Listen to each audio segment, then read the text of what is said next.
Hello guys, gals, non-binary pals, and waterfowls. It's me, Big Mike, and this is Big Mike's Big Universe, the series where we take a look at and discuss the latest happenings in both UFO or UAP and general astronomy. In today's episode, we're going to be looking at some documents released via a Freedom of Information Act request about a UAP appearance near an Air Force base. Now, if you're in the community, fam, you probably already know where this is going. But if you're not, don't worry, you're going to soon find out. Since the congressional UAP hearing back in the summer of 2023, I have mentioned Representative Matt Gaetz and the UAP incident at the Eglin Air Force Base in Florida several times. However, a few days ago, the documents related to it were released via a Freedom of Information Act request.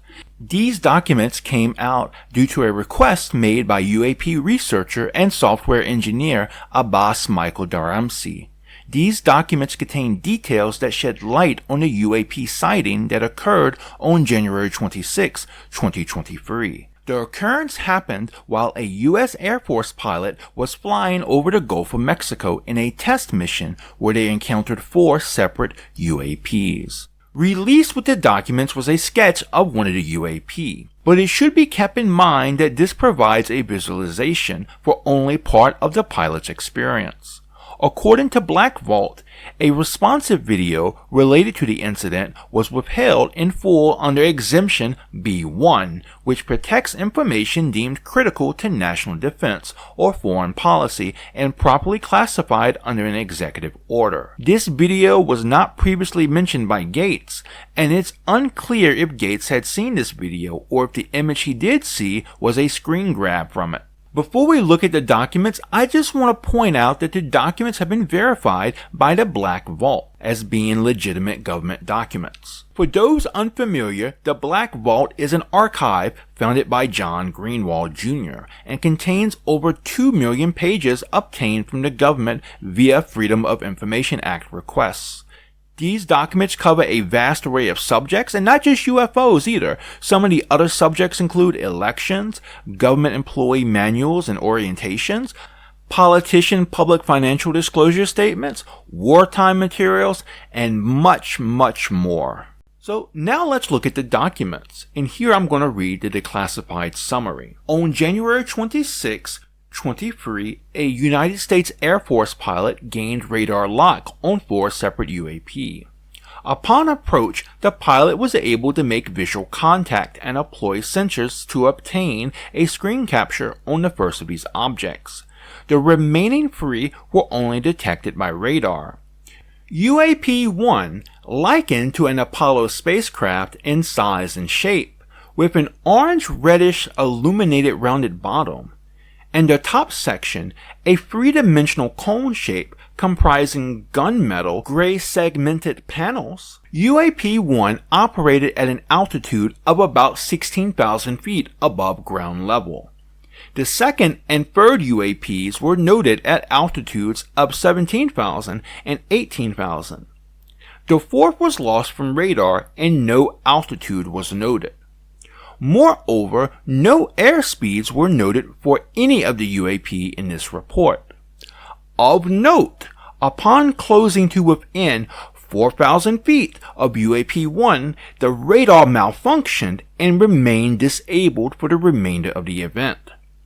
Post-mission investigation revealed that a circuit breaker had been triggered, but that maintenance technicians were unable to conclusively diagnose the fault.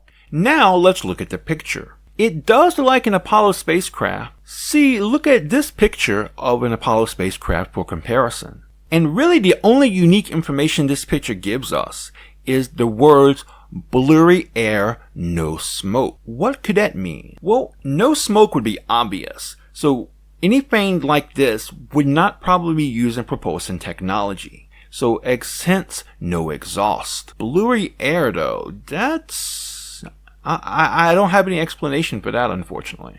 And that's it. It's not a lot to look at. And you might be like, but Big Mike, I thought this was 23 pages. What do you mean that's it? And you know what, fam? I'm just as shocked as you are. It's 19 pages if you don't count the 2 Freedom of Information Act request fulfillment letters, one for the document and one for the image. But still, that's not a lot of information for 19 pages. And I'll show you why. Remember the exemption B1 we mentioned earlier? Almost every page of the document is completely redacted to hell and back with exemption B1s. So what do I think about all of this? Some people have claimed it is in fact a capsule off a test spaceship descending back to Earth, similar to the old Apollo capsules. They see the friction of the entry as causing such an object to have an orange-reddish glow to it. And I believe if an object is falling like that, then it indeed would have such a glow. However, it's important to note 2 things here. Firstly, the pilot did not mention any type of rapid falling movement. And secondly, there were 4 objects in a diamond formation, only one of which was visible to him, while the others were only visible to the radar. It would be extremely rare to happen across just one such test object, but 4? In a diamond formation?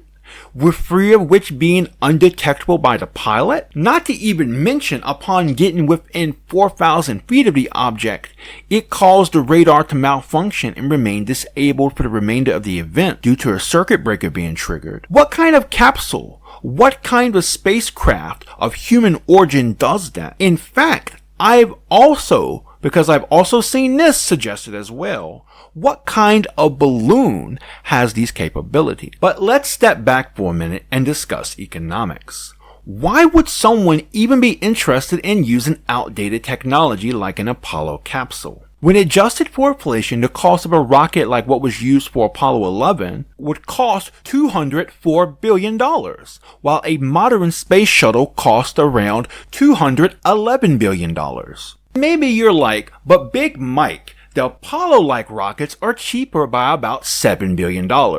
And you know, fam, math admittedly is not my best subject. Math and I are in fact mortal enemies. However, one key factor here is that the Apollo rockets were one-time use only, while the shuttle can be used multiple times. So what economic sense would it make for someone to want to use that kind of technology in this day and age? So no, I don't think it was a test spacecraft or a balloon or anything mundane. If I'm keeping it real with you, fam, I believe it's either something made by a non-human intelligence or a government, because this took place in a test mission site. I don't believe this was something from our government, or at least not a part of our government that is open. And when I say not open here, I mean it's so closed off that not even the military knows about it. Not even the military has contact with it, or they don't even respect military protocol. So essentially, it would be a rogue element in the government doing whatever it wishes. Because airspace in a test mission area, according to normal military and civilian protocol, is respected and not entered into. So whatever went there is either from a non-human intelligence, a foreign government, or an element deep within the US government, but not concerned by other parts of it. And again, if I'm keeping it 100 with you, fam, I'm not sure which one of these is the scarier option. And those are really all my faults on this particular situation. The one thing I do want to bring up before we go, however, is that the software engineer Abbas Michael Daramsi, the one who was able to get these documents via Freedom of Information Act, he's actually filing a motion to try to get the video released as well. I'm not sure how it's going to go, but I'm keeping an eye on it. And if it's released, you know definitely we're going to be talking about that, fam. So stay tuned. And with that, I'll call the video proper here. Welcome back to another Big Mike unscripted Inslate, fam. You can just feel the roughness on the edges. Just feel it and take it in. So, yeah, this is the part of the video it's not really part of the video, but it's where I like to talk about stuff. And so I like to do these on videos with topics that are a bit more heavy because I feel like it lightens the mood. And also I don't feel like the mood's appropriate for my normal outro stick. So if you guys don't follow me on Twitter, just to let you guys know, a heads up, This is probably going to be the last heavy video for a while, for at least a couple of weeks, unless some major news breaks. Either AI or UAPs or something of that nature. In the pipeline, I got videos on indie games coming out. I got a life advice video on networking coming out. It's been forever since I did a life advice video. And at some point in time, I got a nice video on Indonesian food coming out. But I do want to emphasize that we will return to the topic of UAPs, either when news breaks or after we cover some more lighter-hearted stuff, whichever happens first. So my UAP content's not going anywhere. Well, with that, I just want to give a special thanks to Fran, who does a wonderful job doing my art. She told me she's coming back to Twitter soon, so please support her. She's a phenomenal artist. You will not be disappointed, I promise you. Also, I want to give a very special thanks to all of my friends on Twitter. I wouldn't be here without you all. And also, I want to give a special thanks to all of you for watching. Please like this video if you like it. Dislike it if you dislike it. And you know what? I want to hear from you, fam. Tell me what you think. Please comment below and let your opinions be heard. And if you like my content, please subscribe and turn your notifications on. Until next time, fam, remember, just be yourself and you'll be awesome. Peace out!